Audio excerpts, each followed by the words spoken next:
Welcome to Politics Done Right. I am your host, Egberto Willies. This is a progressive program that will take the mystery out of politics. This is the program that will encourage you to make sure government becomes we the people. Whether you are liberal, progressive, conservative, or otherwise, you get to air your point of view. We are an independent media outlet that, unlike mainstream media beholden to corporations, we only owe allegiance to you. Remember, you can also send me a tweet at EGBERTOWILLIES. That is at Egberto Willies. Let us engage. It is Politics Done Right.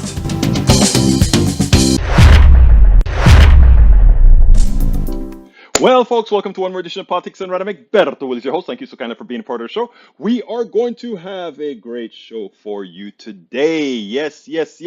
You know, good minds think alike. Good minds think alike. You know, El Señor Rodnin starts the thing with the Freudian slip. But before that, let me salute our wonderful people that are already here in the room. Melanie Keelan. Yes, it's good evening, everyone.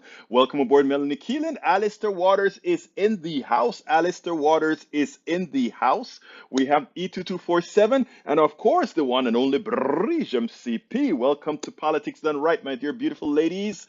As well, we have AVQ. AVQ, ¿cómo estás? And those that are not on yet, we have so far quite a few on YouTube. Give us that thumbs up before you leave or get started. Also, if you want to, click that join button and become a part of the YouTube PDR posse. Those of you on Facebook, give us that like. Those of you that are on Twitter, please remember to follow Egberto Willies at Egberto Willies. We need to keep those followers coming. We need to keep all these social media partners working together, because that is how the truth is going to get out, my dear brothers and sisters. Anyhow, let's start with us. Let's see if anybody else came in. All right, let's go ahead and start with, I think I called out Alistair Waters. Did I call you out? Want to make sure that I did. There you go. All right, we got Freudian slip. Bush decries invasion of Iraq, not Ukraine. Former U.S. President George Bush appears to admit the 2003 invasion Iraq was wholly unjustified, brutal in a speech about the Russian war. And I got the video. I'm going to show that to you guys in a little bit. George Bush Iraq war gaffe sparks war criminal debate. Not a gaffe, an admission of guilt. Shall we hold a mirror up to ourselves and see that the manufacturing of consent is the same for every war? We should. Thank you for showing that up. We also have an anti-corruption candidate was slated to win. Cleaning was attacked by foreign dark money pouring in media ads. And now the race is too close to call. I think that's the one. Yeah, big money corrupting politics is the underlying problem with our representative democracy, but it's gotten even worse as it's not just corporate power trying to grease the wheels, but foreign influence as well. Summer Lee, I saw that, but I think she's going to pull it out. She's up by 500 votes. The United Democracy Project, a super PAC for the American Israel Public Affairs Committee, poured millions to defeat Lee in a Pennsylvania House primary. Similar dark money. Folks, this is a war against progressives. That's all it is. The trailer, The Empire Strikes Back, a wave of PAC money buries left-wing Democrats.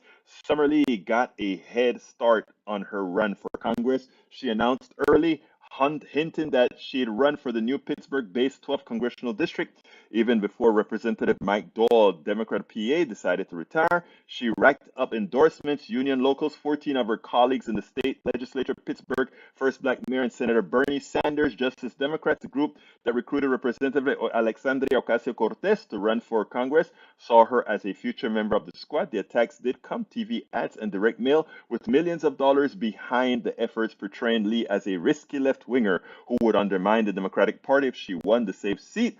The Democratic Majority for Israel poured in $400,000. United Democracy Project, a PAC funded by the Fears, spent more than $2 million in a congressional race, people. Do you see the fear that these people have on progressive? Because progressives really represent you. Not only you, progressives, we represent Democrats, Republicans, independents, everybody.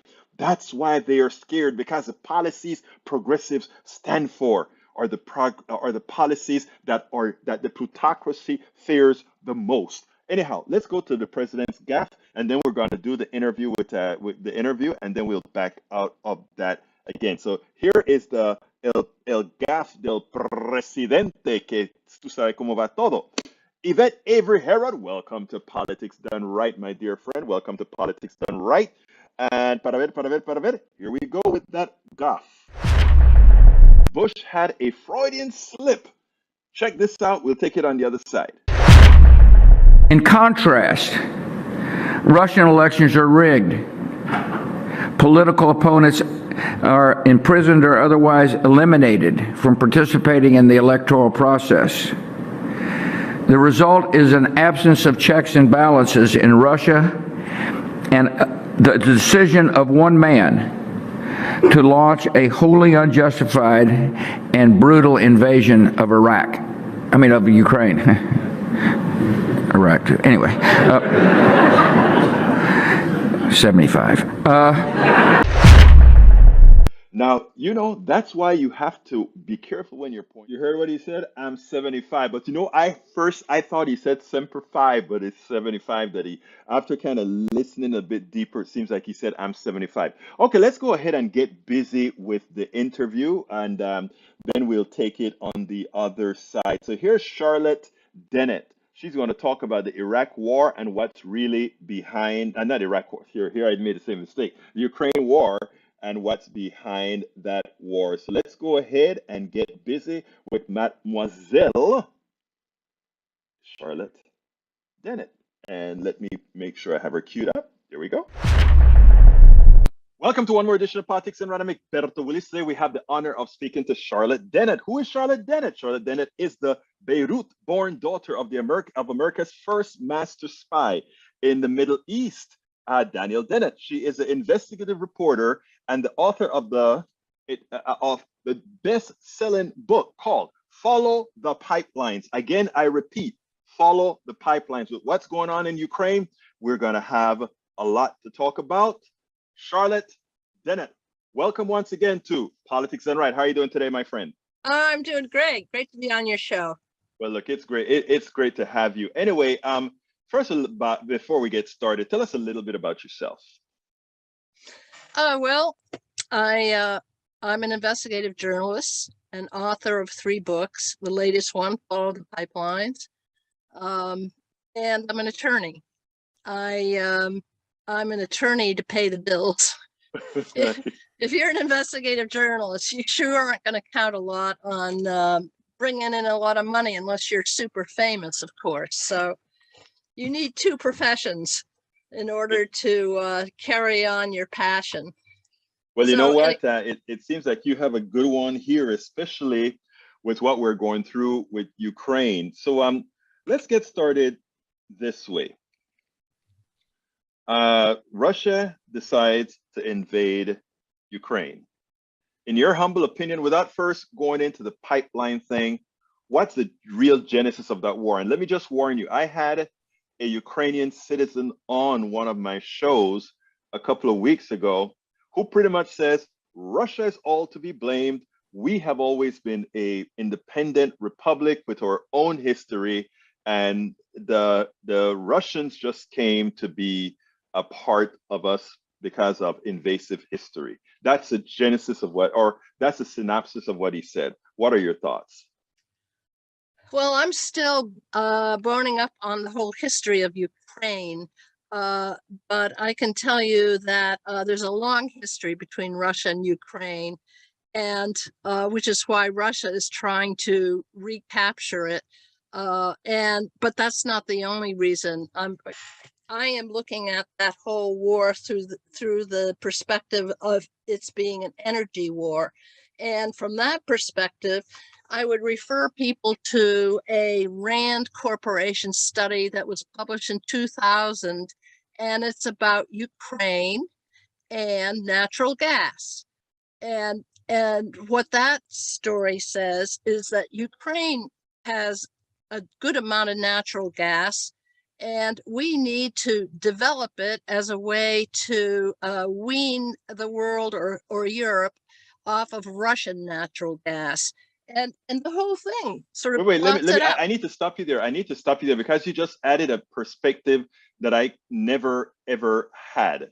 I think you're telling me that the reason we've gone in all hog with Ukraine Yeah. is you are saying that Ukraine has gas that to date is unexploited, and Yes. that we want to be the one to exploit it, but Russia wants to go in there to be the exploiter. Is that correct? Am I That's understanding you're It's in close. okay. It's very close. Ukraine has the second largest natural gas deposits in Europe, but they're unexploited. But that explains this whole rush into Ukraine.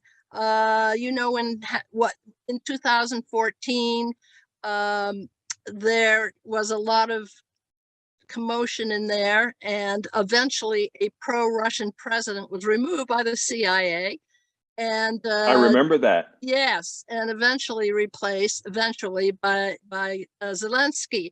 But here's the Rand report. This is Ukraine and the Caspian, 2000. This is before Bush starts doing all his stuff in that area.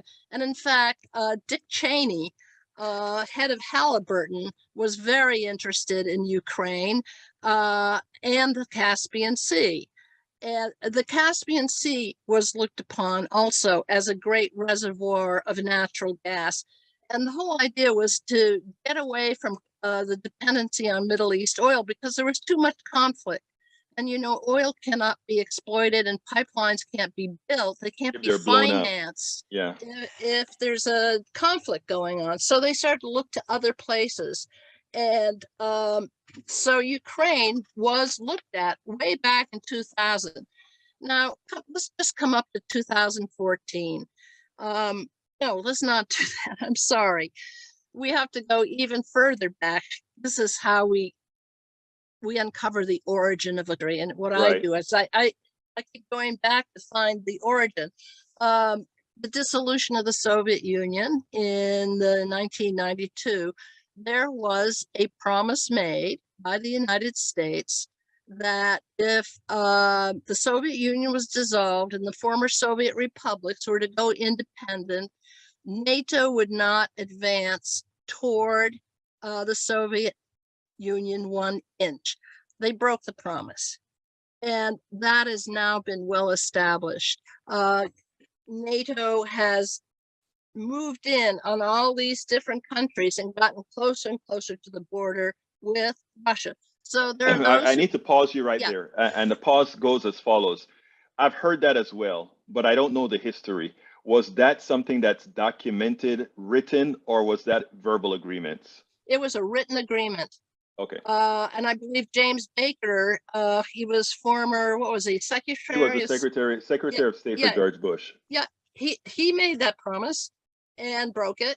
And so when people say that this is an unprovoked war, that's what they say in the United States, that is not really true. It's not it is a provoked war in many people's opinion. And in fact, there were warnings by State Department officials that if NATO powers continue to encroach further closer to the Soviet Union, Russia, there's going to be a problem, as it turns out. Now, this does not necessarily justify the aggression that Russia did or the brutality of the attacks. And I must pause you there. I must pause you there again too, because in telling these stories as an independent journalist myself, what I like to make sure to do is provide context. Independent nations should have the independence to associate with anyone they want to associate. Do you agree with that, though, Yes, right? yes, Okay. absolutely. Okay. And so Russia, by invading, violated the territorial integrity of Ukraine.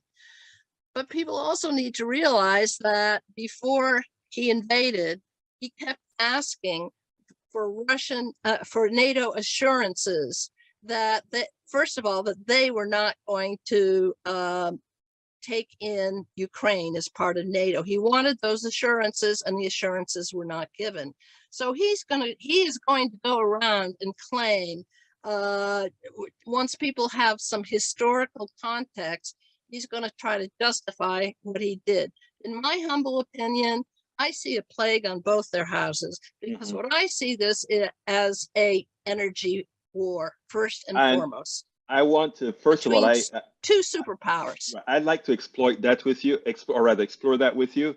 But what I want to remove from the context, in my opinion at least, Sure. is that whatever, that in another country wanting to become in alliance with another should not be an excuse for any other country to invade the other. I mean, let me also tell you though, America behaves the same way because again, when Russia was attempting to come to put their stuff in Cuba, if you will, we didn't like them coming to Cuba. We didn't. In fact, I think we have something called where we have dominance over the American hemisphere, if you will. So, I mean, I'm not saying that America would not behave that way, but I think both America and Russia, in my opinion, would be wrong if they're the ones that are saying you can't be allied with X, Y, and Z. But so, all right. So let's go ahead and talk about the gist of your book, however, which has to do a lot with this being an energy war, or this imply that this is an energy war with pipelines, etc. Why don't you make that case? Well, I have been tracking pipeline wars for decades, and that goes back to the role of my father for the Central Intelligence Group, immediate predecessor to the CIA, when he was sent into Saudi Arabia. If I can just give you a little bit of this historical context, it will explain how I got to Ukraine very briefly. His role was to determine the route of the Trans-Arabian pipeline. And this was in 1947. And his mission was to figure out what its route was going to be, because it was going to travel overland and have a terminal point on the Mediterranean Sea. And either the terminal point was going to be Palestine, interestingly, or Lebanon, which was right next door. And the more I looked at it, I also had my father's last report before he was killed, and I'll get to that briefly, and his last letter home. And from his last report, I learned there was a tremendous amount of intrigue going on at the time.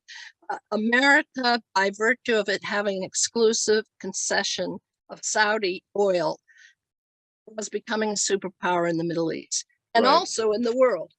And America's wartime allies, the French and the British, were very concerned about this because they had had a monopoly of control over the Middle East, particularly the British.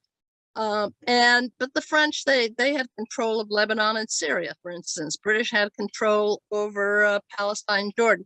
So there was a lot of intrigue. And I learned from declassified reports, because I sued the CIA, that my father's job when he was sent over there in 1944 was to, quote unquote, protect oil at all costs. That is a very important sentence because it gets applied over and over and over again during the Cold War, going all the way up to the endless wars in the Middle East. So once I had learned that, and that my father was spying on our allies, then I began to understand the great game. And it's a ruthless game, and it's all about getting control of oil. So, and why control of oil? Because oil is the fuel of the military, which most people are not told or reminded of. Even now with this Ukraine situation, you'll see all sorts of maneuverings with who's going to get natural gas and who's going to get access, but they don't say that oil is the fuel of the military. And when you, and the thing about the Ukraine war is what had once been hidden from view, censored out, is pretty blatant now. I don't think many people would dispute with me that energy has something to do, energy security has something to do with this war. But still, when you see the black billowing smoke coming out of oil depots that were hit and refineries that were hit, that's because it is a military target and it's going to hurt either side's advances. Which it did. And in fact, that convoy of troops They were that they stuck saw because they were out of oil. Yeah. they ran out of oil. Now, what every major power knows is that Germany lost World War I and World War II because their military ran out of gas. Can you Right. believe it? That's what happened. So that's why this is so intense and it's still going on. And the other thing that brought me to Ukraine, because from the Trans-Arabian Pipeline, which I followed up to the endless wars, I found pipeline connections to the wars in Afghanistan, Iraq, Syria, and Yemen, and I can elaborate. But getting to Ukraine, one of the first Russian-owned projects that was sanctioned by the US was a major pipeline. It's called the Nord Stream 2 pipeline. And it has been completed after many efforts by the US to prevent it from happening. And it is to carry natural gas under the Baltic Sea and going to Germany. And from there, it would be distributed. The reason the US didn't want that is because that would have made Europe even more reliant on Russian natural gas. And so America's role in all of this thing is to weaken Russia and wean Europe off of its dependence on natural gas. And that is all very well documented. So having looked at what they did with Nord Stream 2, then I looked at all these maps. Maps are very crucial. And if you go to my website, followthepipelines.com, you'll see some very interesting maps on Ukraine. The Russians control the pipelines that transit through Ukraine. And they, up till now, they're still sending natural gas through there because it was under contract. They have to make good on their contract before the war began. But those are aging pipelines, and the United States wants to develop alternative pipeline routes. And there have been efforts in the past that have succeeded. There's a pipeline that is called the BTC pipeline that was built during the, let's see, I think it was in the 1990s.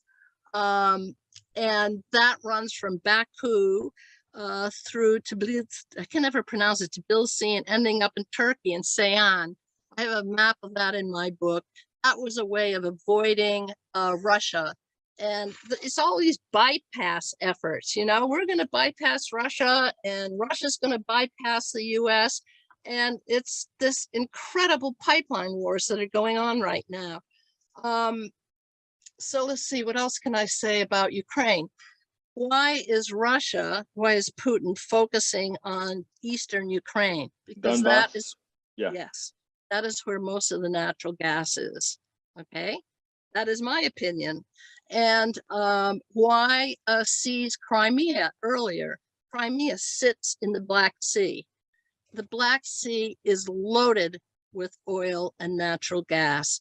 A lot of it is still not exploited. Russia has built 2 pipelines under the Black Sea, and the US doesn't like that at all. And by getting a hold of Crimea, they have even more access to the riches of the Black Sea. And I have a map in my book about that.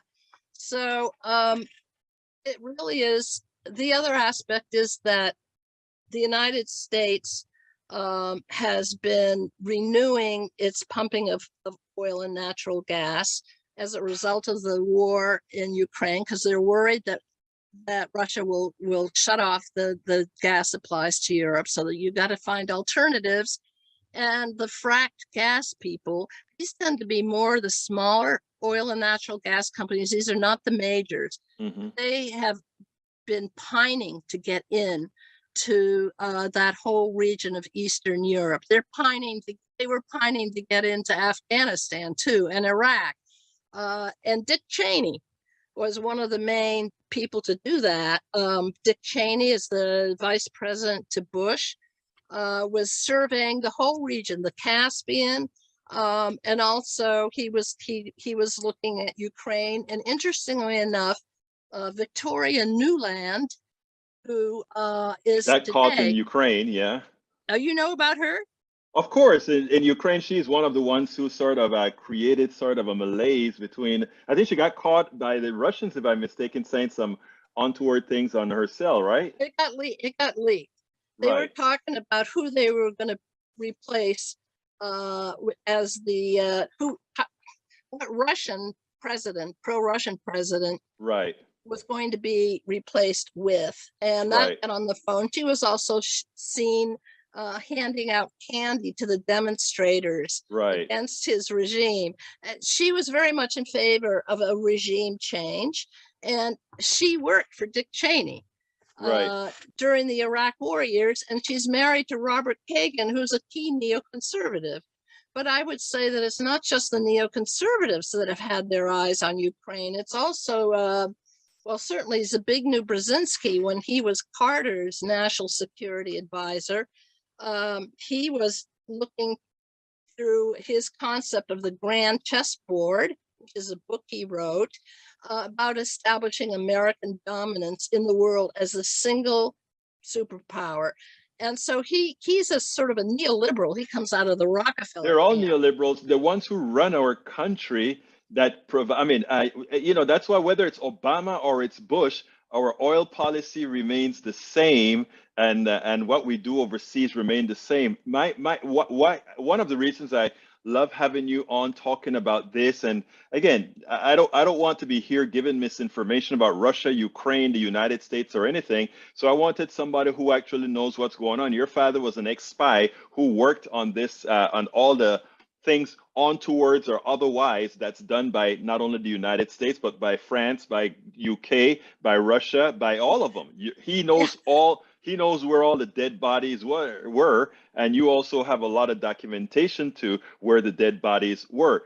Interestingly, let me tell you what I want. One of the reasons I wanted you here to let my audience see. We have these fights among Republicans and Democrats and all of that as if we are anywhere in the game, and we fight on their behalves of who to be the master or the control of entities, when the reality is they're all in one boat fighting with each other to get maximization of their profits, while we all, Mademoiselle Dennett and all of us, suffer for what they do when they play their big games. Would you agree with any of that I've said? I certainly would agree with it. Sometimes there are differences within them.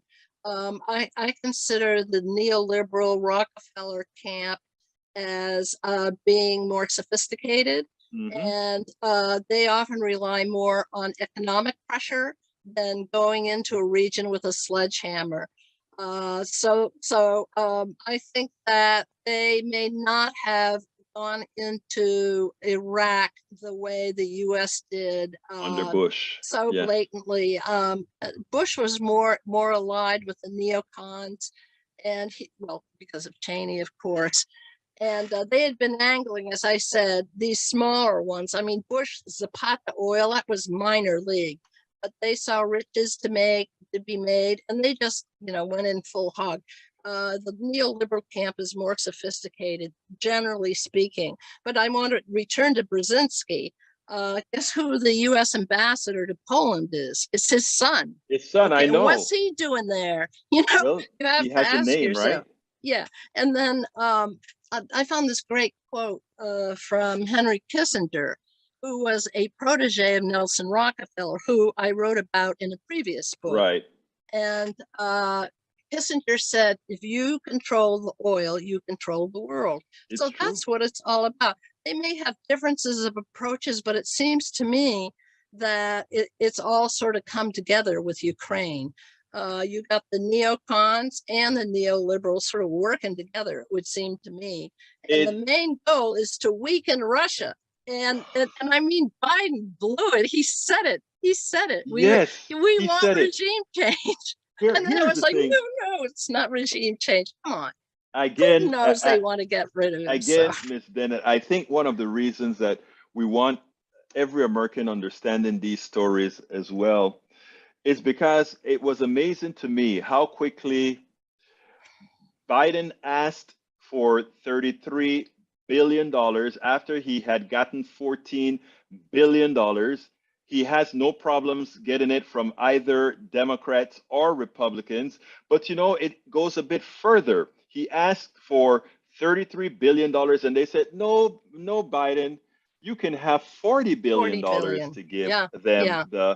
to the Ukraine, and then you ask the question, wait a minute, aren't we having problems giving folks health care? Aren't our kids having problem paying their student debt? Aren't we having problems providing family leave for those who need to take care and protect families? But we can always find the money to do the things that Miss Dennett talks about, and that is fund the pipeline wars. Miss Yeah, Dennett, why don't you give me a closure that summarizes what we are actually seeing in this world and what we should, as an educated citizenry, try to mitigate going forward? well, we have to understand the role of pipeline politics and pipelines and oil in all the major conflicts in the world. And I have said that I see the war in Ukraine as becoming the mother of all energy wars if it further escalates, which it appears to be doing. And if we get into, God forbid, a nuclear confrontation. And so I can't emphasize enough the importance of developing alternative energy, moving away from fossil fuels. The Europeans are doing it. This war has scared the Jesus out of them. Yeah, They the Germany doubled its defense budget too, right? Yeah, and I mean, they're really worried. So they're still doing that. But in the US, certainly the independents and the gas frackers are making hay out of it. And drill baby drill is back. A lot of Biden's promises are going down the drain. You know, he's leasing public lands now to allow for drilling. You know, I don't think he wanted that necessarily, but the pressure of the energy companies is just enormous. So what we've got to do is further educate ourselves about this horrible role that oil has to do with war, let alone climate change. Okay, and then once we totally understand that, we've got to save the planet, and we've got to just do everything we can for future generations to get off fossil fuels. I think there will be fewer wars if that happens. Look what's happening today. The market's down 1,000, right? And it's because, as we were speaking, it's because of this war in Ukraine. They're starting to get worried, and it's a very serious situation. So I appreciate your allowing me to expound on my geopolitical analysis here. Charlotte Dennett, we need more Charlotte Dennetts out there telling the true story. Too often we rely on news bites that don't really go into detail, and people are easily fooled by the misinformation, both by the neoliberals and the neocons. So I thank you so kindly, Charlotte Dennett, for having been on Politics Done Right. Well, thank you so much. It was a pleasure. I'm Egberto Willis as host of Politics Done Right, a progressive radio media show on Pacifica Network's KPFT 90.1 FM Houston that engages all ideologies. I found that our political angst isn't mostly ideological. There is a well-designed effort by many in power to control us. If we are at each other's throats, we are less likely to demand our economic and local wishes. In that light, I wrote 3 books.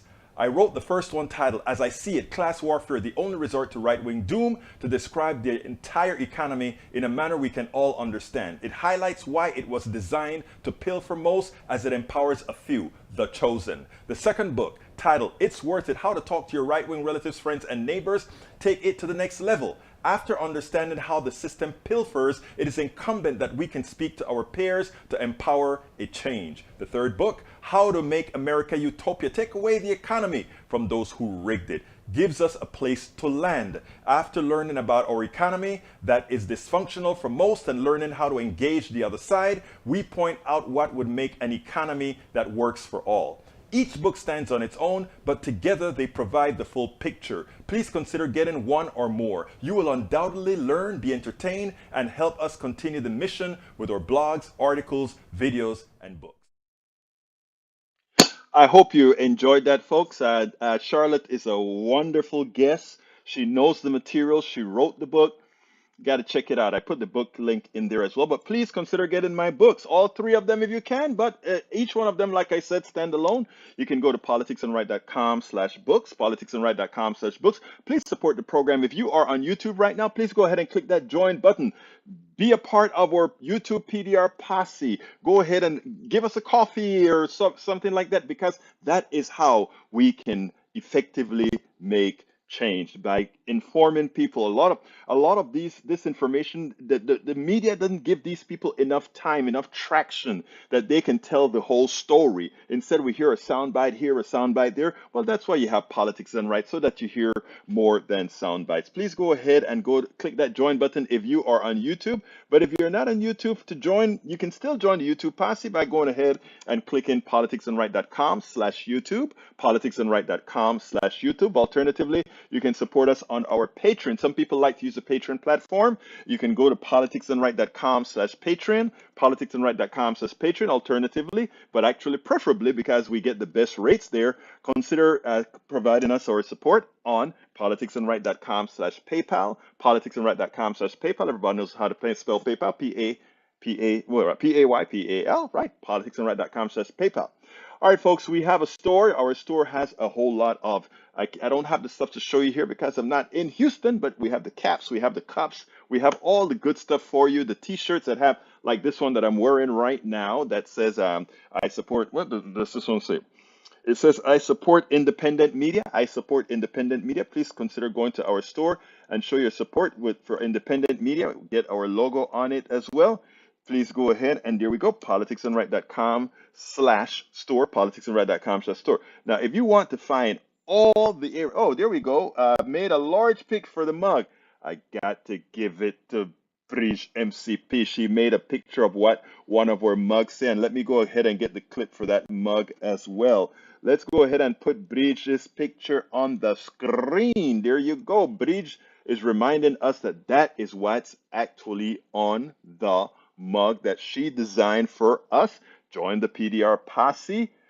Folks, let me go ahead and put the link to that mug in the screen right now. If you go right, para ver, ahí mismo está. If you go right there, that's the link to get the mug that has that printed on it with our logo as well. Please consider getting that. Help support what we're doing here. Let me just tell you, it's not cheap. It has rated just about everything that I put away to come ahead and do this. I mean, well, that's for another day. That story is for another day. Anyhow, let's see what else we got to tell you. Please, there is a catch-all for all of our different ways of supporting us, meaning Cash App, Venmo, what's the other one? Zelly, or however you say that, plus all these other options. I have all those different links inside of this one link here called politicsandright.com/support. If you can find any way to support this program to ensure we can continue to give the truth, to also make sure that we counteract all that misinformation, not only coming from the right, but coming from the foreign groups that would like to influence our elections, etc., etc., etc. Okay, I have another video for you, but before, let me go ahead and check to see what you guys have been saying. I've been looking through, and you guys have been doing a great conversation among yourselves. I love it. The shortages may last another 2 to 4 months, even as lawmakers and the White House try to increase supplies. Abbott said it will take 6 to 8 weeks to get the formula. And the reason I read that one is to remind you guys of something very, very important, right? This is a failure of the for-profit, greedy capitalist system. Here's the funny part about it. Those people who hate government, they don't want government to do anything. We have a company that just about poisoned kids with having bacteria in their supply. It wasn't the government that did it. They did it. And who are they asking to come to the rescue? You listen to the media. What is the Biden administration doing? Does the Biden administration need to have a supply of milk? Because if they're saying the Biden administration should have a supply of Similac and all these different brands of I'm not saying it shouldn't, I'm just saying.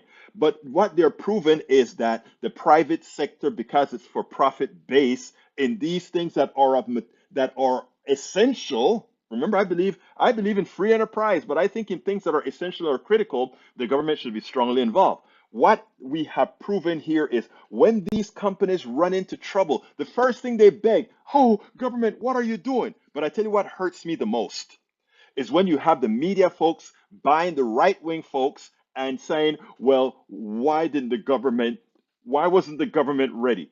Choose. Do you want the milk controlled by the private sector, or do you want to have the milk's flow controlled by the government where you can get true reliability? Again, the reliability from the private sector says what again? Oh, we have a monopoly. We created these processes that reduce costs and we poisoned your kid. But, and when we poison your kid, we say, government, can you help us? What is the government doing? Why aren't you finding the milk? Why aren't you feeding our kids? Well, you're the guys who are always talking about you want the government out. Now you're begging the government to come in. Now you're begging the government to do all kinds of things. It is it is not only hypocrisy, it is limited thinking. And that is where I really want to say it is limited thinking to think that.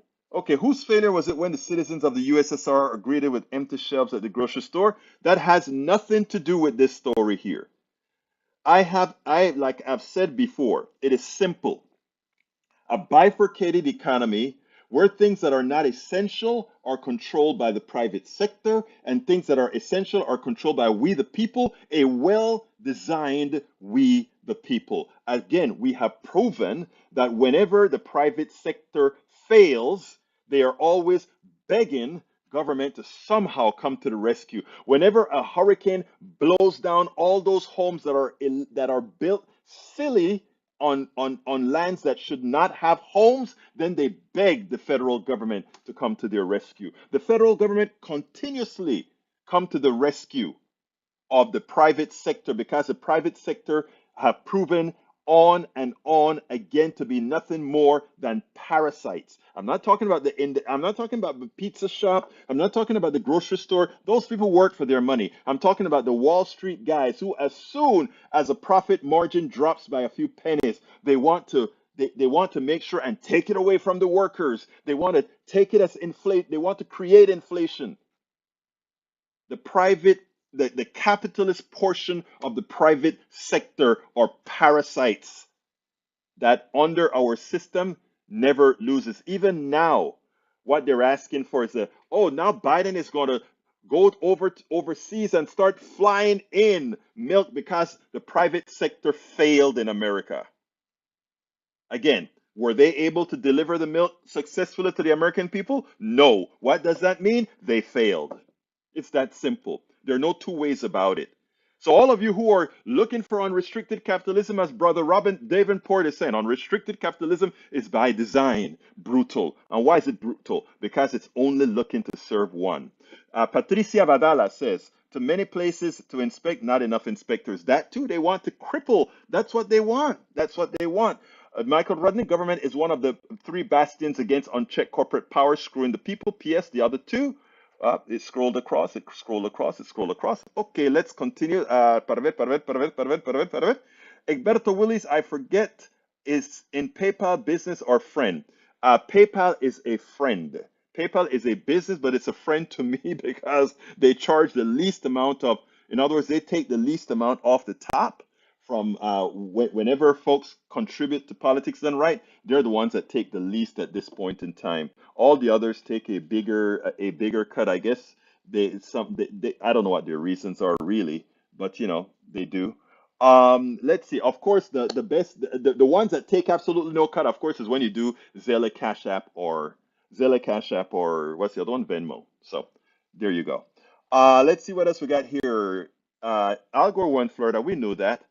Charlotte thinks that we should go get a 40K EV. And just how does she think the power to change those vehicles come from? It'll come from a multitude of avenues, Mr. Eric Hayes. But you know what? Let me explain some, and I'm glad that Eric put that statement in there because it gives us a chance to educate folk that are misinformed by the right. Because here's what the right says about EVs, right? You go ahead and buy yourself an electric car. And you foolish people don't understand that to power the electric car requires electricity, and that electricity is made with coal. That electricity is made with oil. Electricity is made with natural gas, all which is true. here's a part of the story they don't tell you.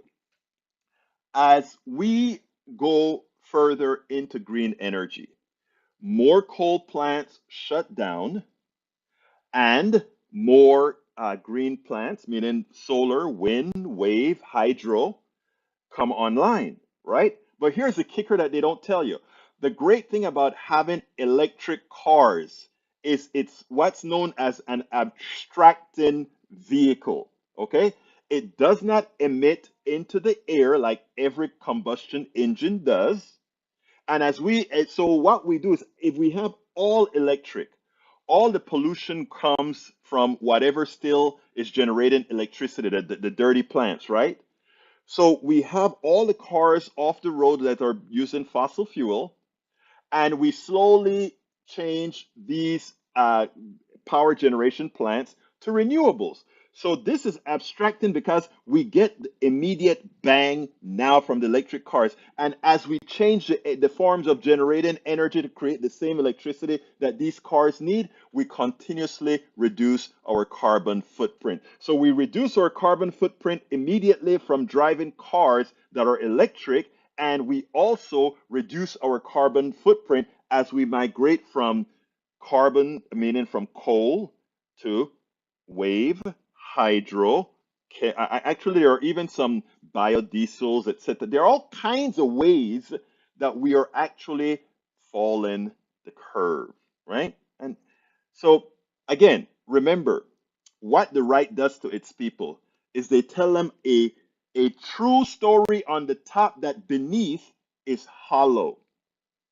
And then we have those who don't do deeper thinking start to parrot those stories, and then it gets a life of its own.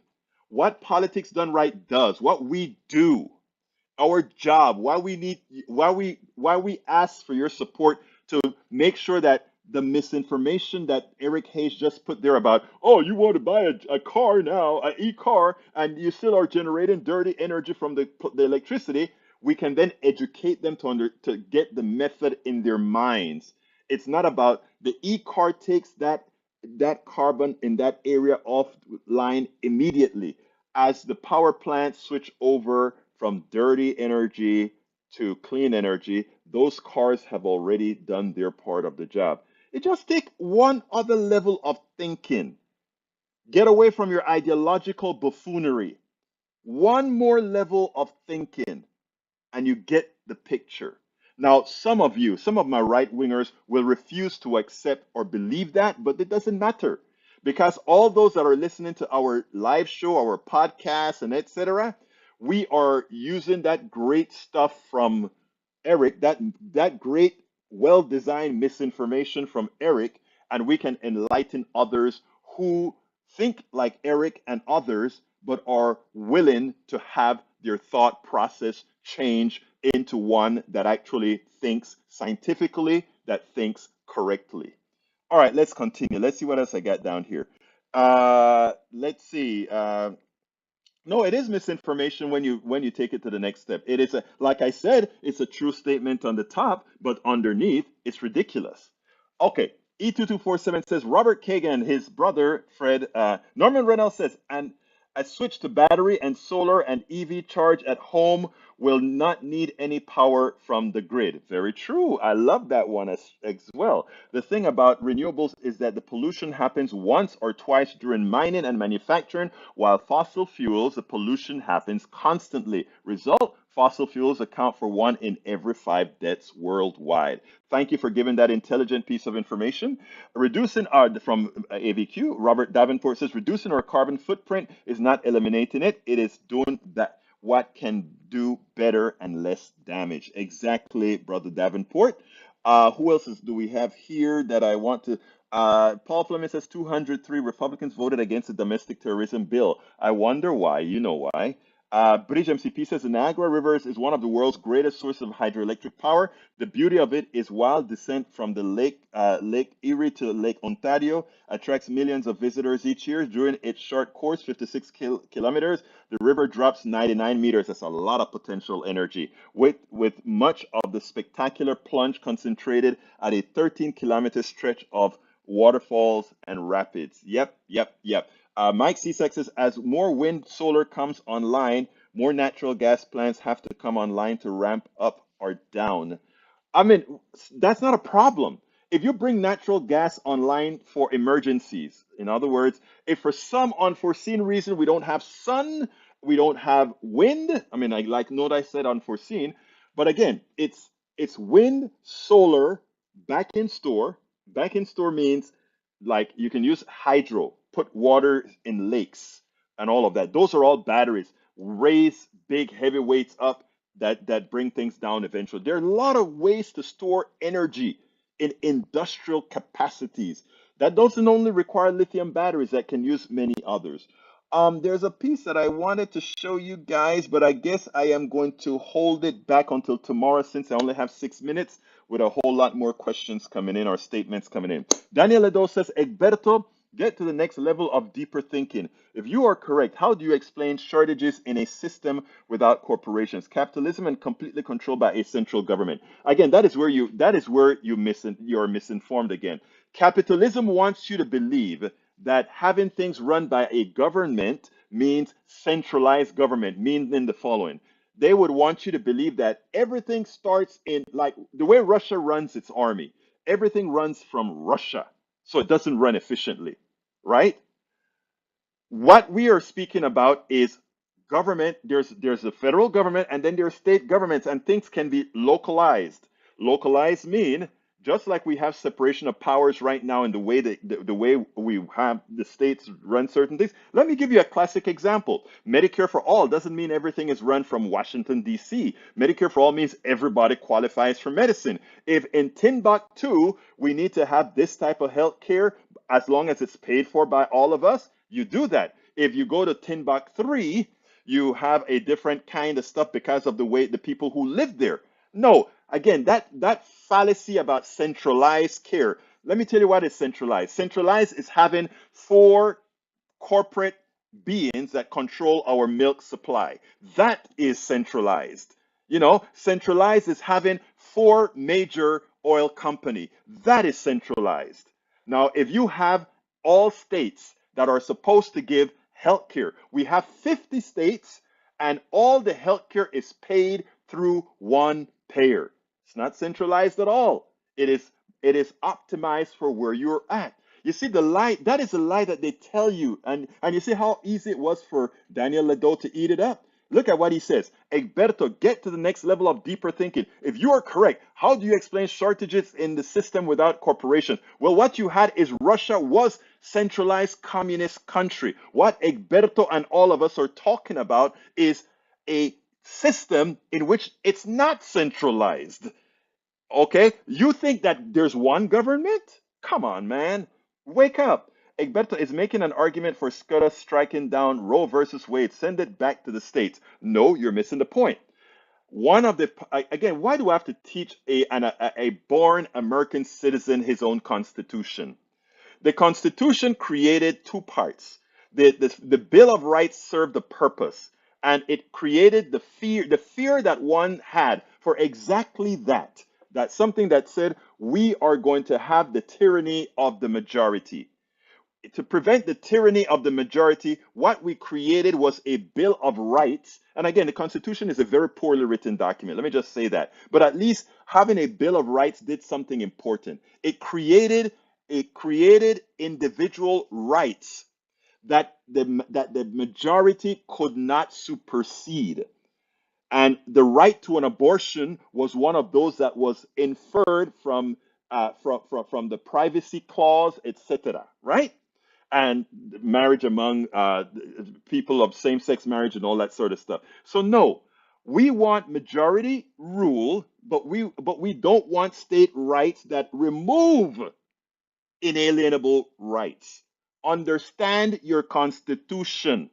Understand your government. Understand the formation of the country, which wasn't all that great.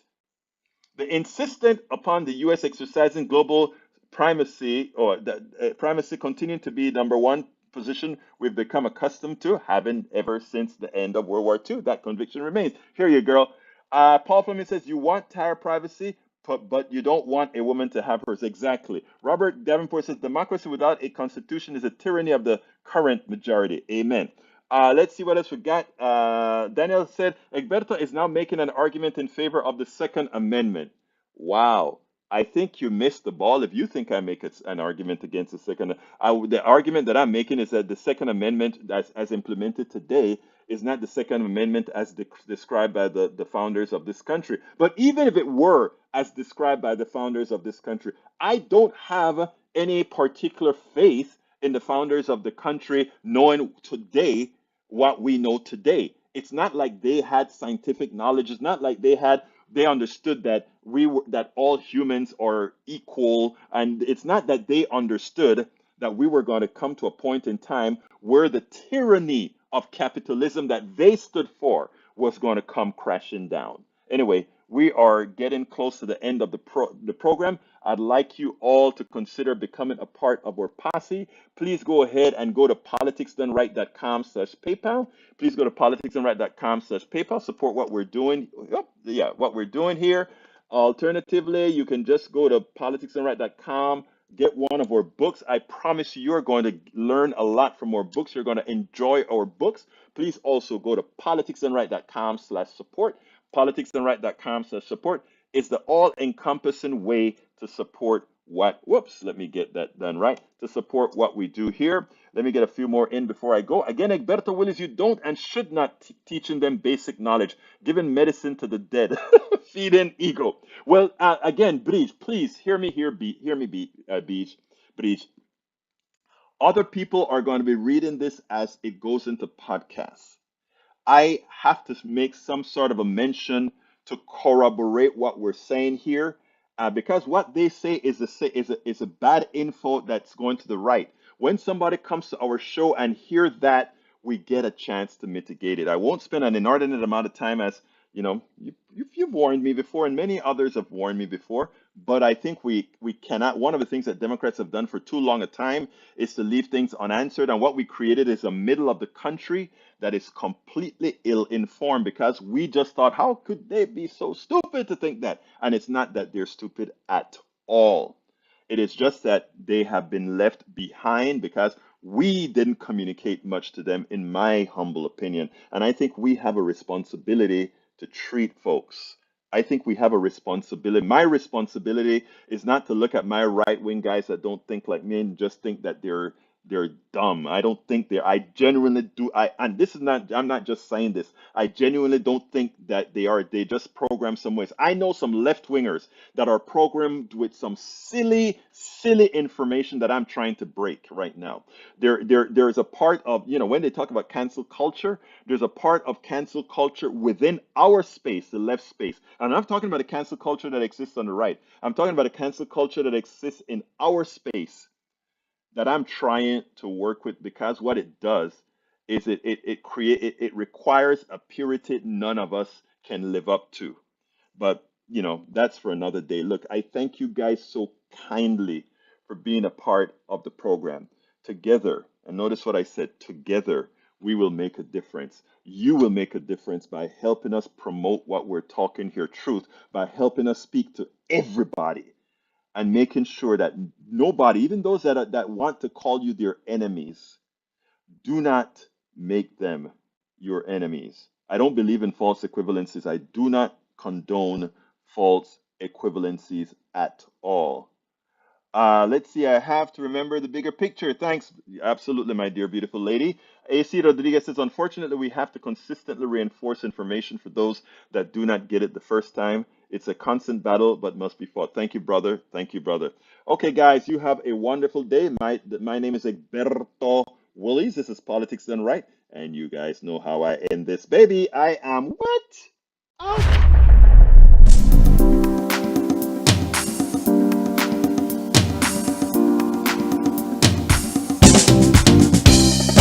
Welcome to Politics Done Right. I am your host, Egberto Willies. This is a progressive program that will take the mystery out of politics.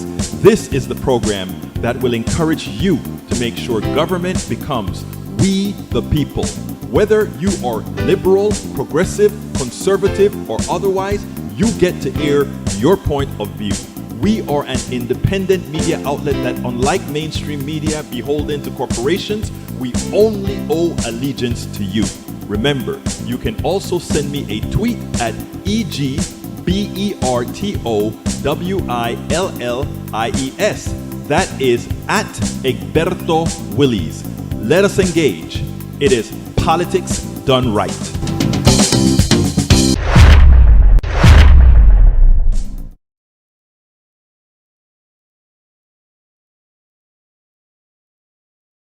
I'm Egberto Willies, as host of Politics Done Right, a progressive radio media show on Pacifica Network's KPFT 90.1 FM Houston that engages all ideologies. I found that our political angst isn't mostly ideological. There is a well-designed effort by many in power to control us. If we are at each other's throats, we are less likely to demand our economic and local wishes. In that light, I wrote 3 books. I wrote the first one titled, As I See It, Class Warfare, the Only Resort to Right-Wing Doom, to describe the entire economy in a manner we can all understand. It highlights why it was designed to pilfer most as it empowers a few, the chosen. The second book, titled, It's Worth It, How to Talk to Your Right-Wing Relatives, Friends, and Neighbors, take it to the next level. After understanding how the system pilfers, it is incumbent that we can speak to our peers to empower a change. The third book, How to Make America Utopia, Take Away the Economy from Those Who Rigged It, gives us a place to land. After learning about our economy that is dysfunctional for most and learning how to engage the other side, we point out what would make an economy that works for all. Each book stands on its own, but together they provide the full picture. Please consider getting one or more. You will undoubtedly learn, be entertained, and help us continue the mission with our blogs, articles, videos, and books. I'm Egberto Willies, as host of Politics.